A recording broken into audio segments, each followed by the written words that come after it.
Në këtë edicion do të ndiqni. Sot ka përfunduar viti shkollor 2020-2021 për maturantët. Sipas Drejtorisë së Arsimit në komunën e Gjakovës, janë 61 nxënës që kanë braktisur shkollimin në vitin shkollor 2020-2021. Prej tyre 39 nxënës janë kthyer në bankat shkollore.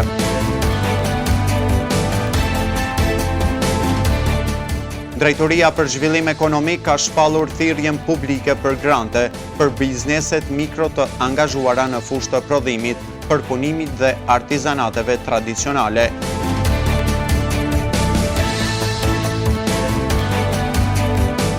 Është promovuar libri Arsimi në demokracinë e Brisht nga autori shqiptar Bardhyl Musai.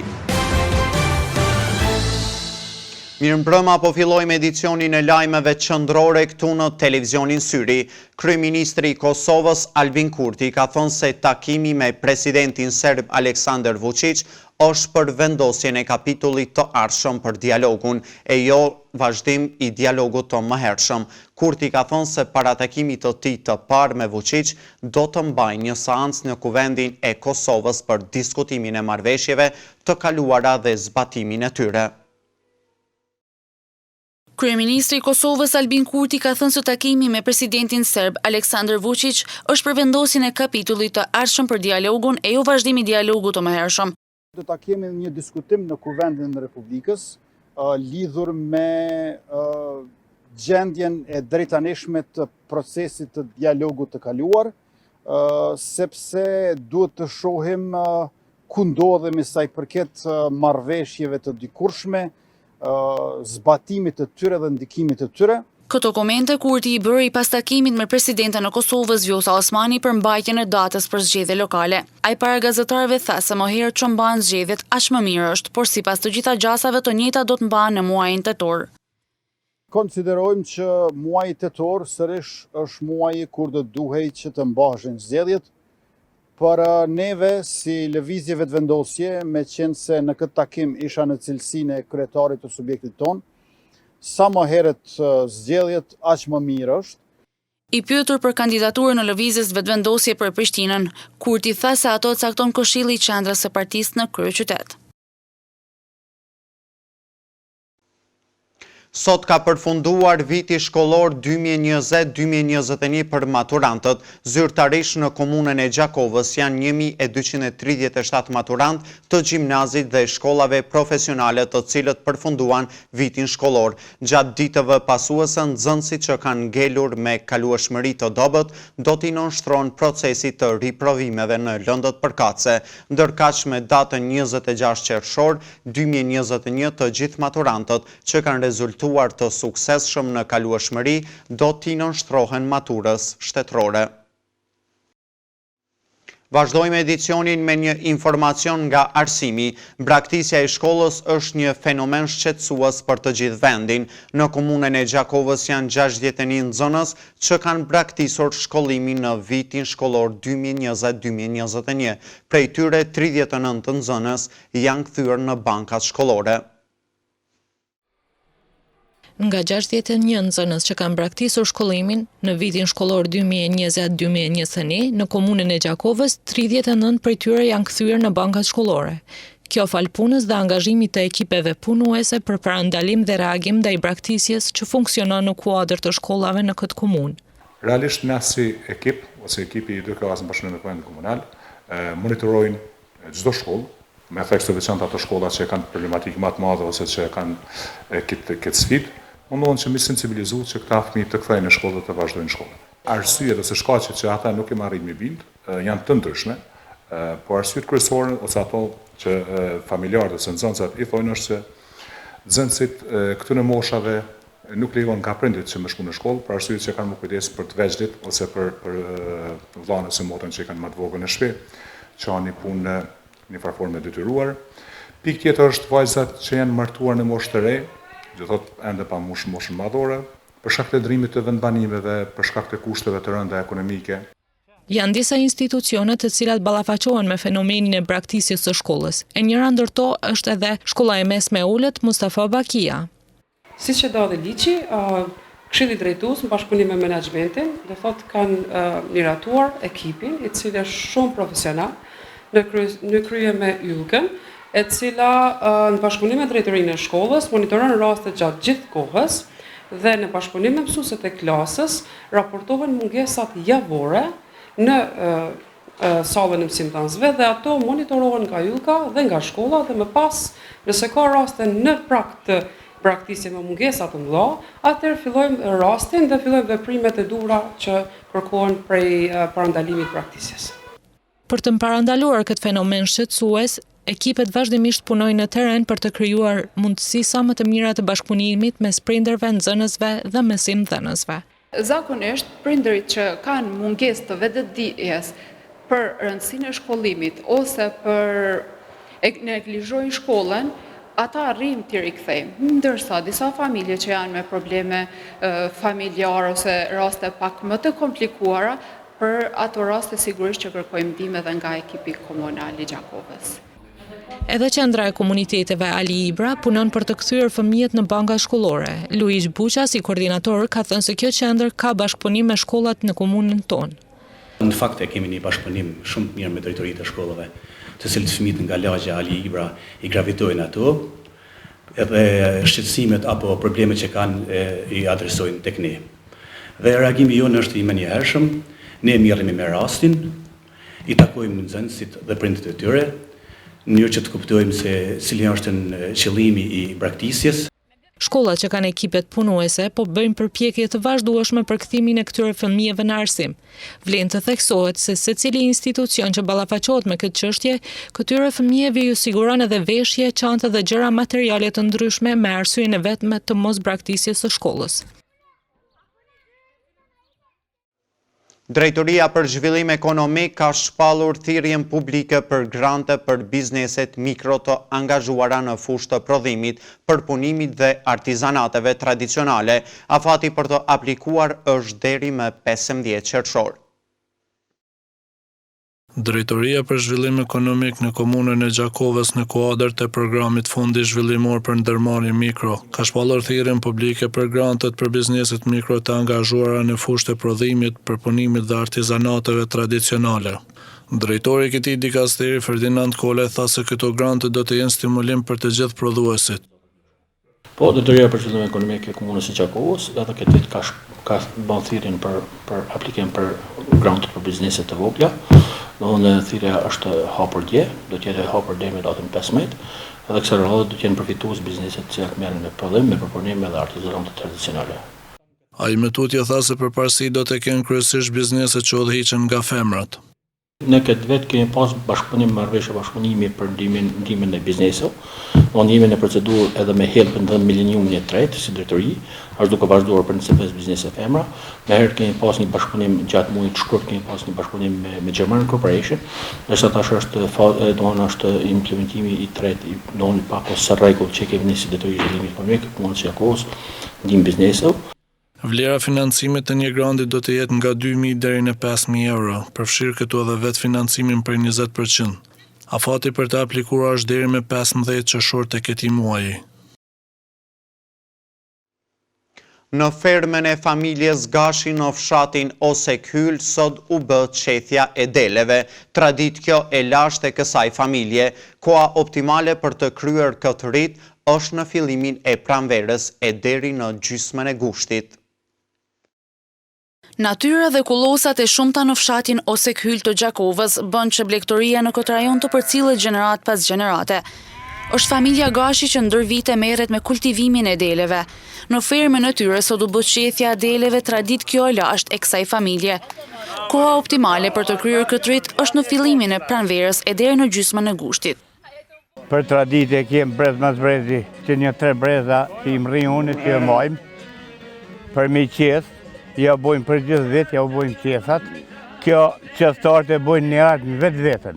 Se cili e ka atë metodën e qesis vetën edhe e qetë artin e vetë. Me aqë sa dinë dhe sa mundët. Qethja e delës nuk është një punë as pak e lehtë dhe këto mund ta bëjnë vetëm ata që kanë më shumë përvojë në këtë fushë. Qethi që dikun që një 45 vjetë, këto im ka du me qeth me 5 rama, 2 parë kemi në shumë. del me komonë, kjo është kryesorja për në tufë. Në mesin e qethtarëve ishte edhe Shkelzen Ferizaj nga Kodralia e Deçanit, I cili me shumë kënaqësi erdhi në këtë festë tradicionale. To e bëj me shumë dëshirë. Kjo është me 4 kri, me 6 rena është e qethme, edhe I ka do hajmeli, do thikë, na I quajmë thikëza. Kështu që kjo qethet zakonisht që pas dëshirës. Edhe të pronorit, po edhe të qethtarit. Kjo ditë është festë jo vetëm për familjen Gashi, por për të gjithë blegtorët që merren me kultivimin dhe rritjen e deleve. Kështu tha Zymiri, I cili në fermën e tij mban më shumë se 300 krerë dele. To bojmë tradit, fest, e kem për çdo vit, shkojmë te njëri tjetri, kena pe Deçanit, Dranucit, fshatna, qështu, kem për Stelice, kena shoqënia, shkojmë edhe atje, edhe kem që rujmë që traditash.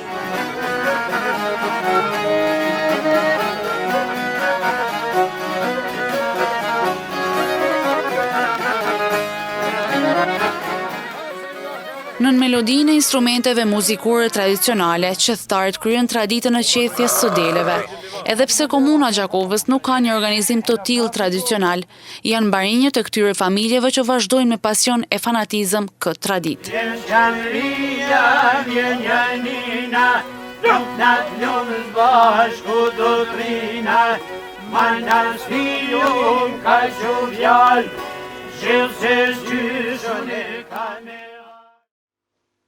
Në pasditën e djeshme është sulmuar fizikisht pronari I kopshtit Ujku Tramp, Hysni Rexhaj. Sipas policisë thuhet se ai është sulmuar nga 2 të afërm të tij dhe I njëjti po trajtohet në spitalin Isa Grezda.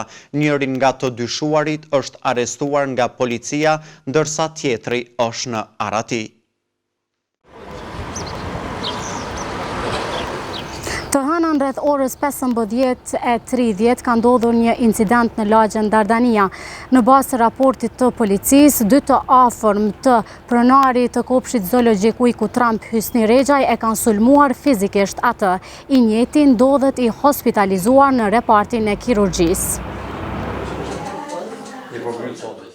Gjendja shëndetësore është pak më favorshme, më mirë, që shifet lëndime kam për shembull, kam ndrydhje, kam kësi sene. Kjo është për motive xhelozie kopshtit zoologjik që e kam në kurrë tjetër. A keni pas probleme edhe më? Jenë kone dhe disa jenë krejt I din, policia, prokuroria dhe gjykata. Ne nuk e lam me kaq. Biseduam edhe me shefin e sektorit të hetimeve, kapiten Emin Hoxhaj, I cili në suazet të përgjithshme I tregoi motivet e lëndimit. Dje rreth orës 15:30, policia ka marrë informacion përmes telefonit se dikun në lagjen Dardania, në hyrjet e qytetit të Gjakovës, një person I moshës 54 vjeçare, derisa ishte duke lëvizur me automjetin e tij, I është bllokuar rruga nga 2 persona tjerë që drejtonin një automjet të tipit BMW. Personat e dëshuar kanë dalë nga automjeti I tyre dhe kanë sulmuar të viktimen brenda në automjet, me qast I kanë shkaktuar lëndime të lehta trupore. Njëri nga të dyshuarit është arrestuar nga policia, ndërsa tjetri gjendet në arati në kërkim policor nga una jonë. Çfarë po ndodh me të dyshuarin që ndodhet në stacionin policor? Të dyshuarit ju ka shqiptuar masa ndalimit policor për 48 orësh, kuptohet në konsultim me prokurorin publik, dhe ne jemi në përgatitje të lëndës për procedim tek prokurori për me vazhdu matutje. Në bazë të intervistës që keni pas me të dyshuarin, cilat janë arsyet e motivet e këtij lëndimi? Për momentin, bazë të deklarimit të dyshuarit, bëhet fjalë për një provokim gjatë ngasjes automjeteve në rrugë, ndërsa sipas deklarimit të viktimës bëhet fjalë për çështje që ndërlidhen me xhelozi apo çështje pronësore, po ne si polici nuk mund të nxjerrim ndonjë konkludim derisa hetimet rezultojnë apo japin versionin e tyre. Ritheksojmë se rasti është në procedurë të rregullt dhe po vazhdon të hetohet nga njësitet relevante.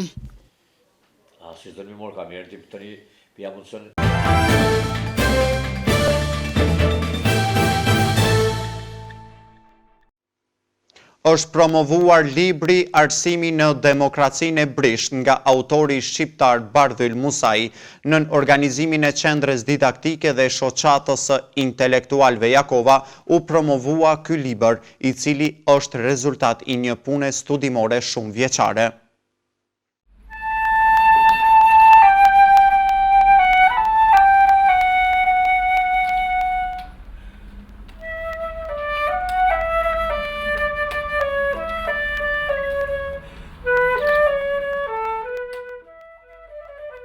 Tingujt e flautës bën që Baresha të kumboj në fillimin e promovimit të librit Arsimi në demokracinë e brisht të autorit Bardhyl Musai.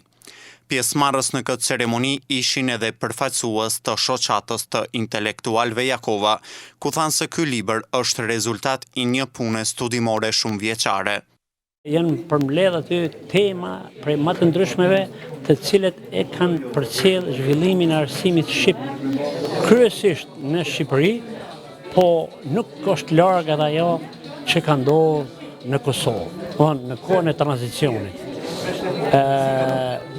Autori është pend e shumë në laminë e pedagogjisë, është udhëheqësi i një qendre në Tiranë dhe ato janë të bazuara në studime shumë vjeçare. Edhe autori i këtij libri, Bardhyl Musai, u shpreh se çdo temë në këtë libër është e trajtuar në aspektin kronologjik. Është një libër që ka një përmbajtje tematike kronologjike, që do të thotë se janë 12 tema kryesore të arsimit, ku unë kam qenë i përfshirë dhe kam dhënë kontribut, dhe nga ana tjetër çdo temë është e trajtuar në aspektin kronologjik. Aty fillojnë qysh me përgatitjen fillesare të mësuesve, me zhvillimin profesional, me të menduarit kritik, me tekstet shkollore, maturën shtetërore, PISA, vazhdon pastaj me administrimin e arsimit, me ligjin e arsimit parauniversitar. Autori për fund bëri thirrje që t'i kushtohet më shumë vëmendje leximit. Në vazhdim të ndjekim grafikën e parashikimit të motit për ditët në vijim.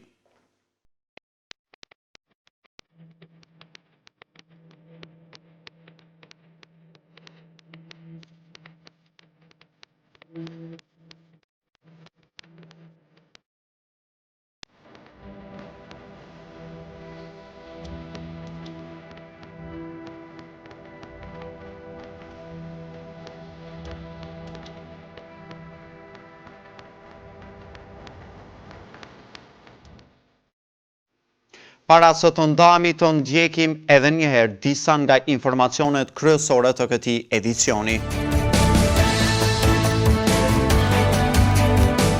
Sot ka përfunduar viti shkollor 2020-2021 për maturantët. Sipas Drejtorisë së Arsimit në komunën e Gjakovës, janë 61 nxënës që kanë braktisur shkollimin në vitin shkollor 2020-2021. Prej tyre 30 nxënës janë kthyer në bankat shkollore.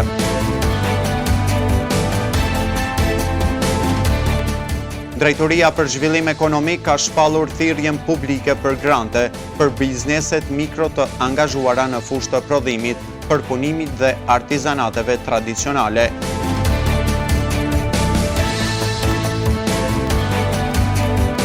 Është promovuar libri Arsimi në demokracinë e brisht nga autori shqiptar Bardhyl Musai. Këtu merr fund ky edicion qendror i lajmeve. Për më shumë informacione na ndiqni edhe në portalin syrivizvizion.tv. Mirupafshim.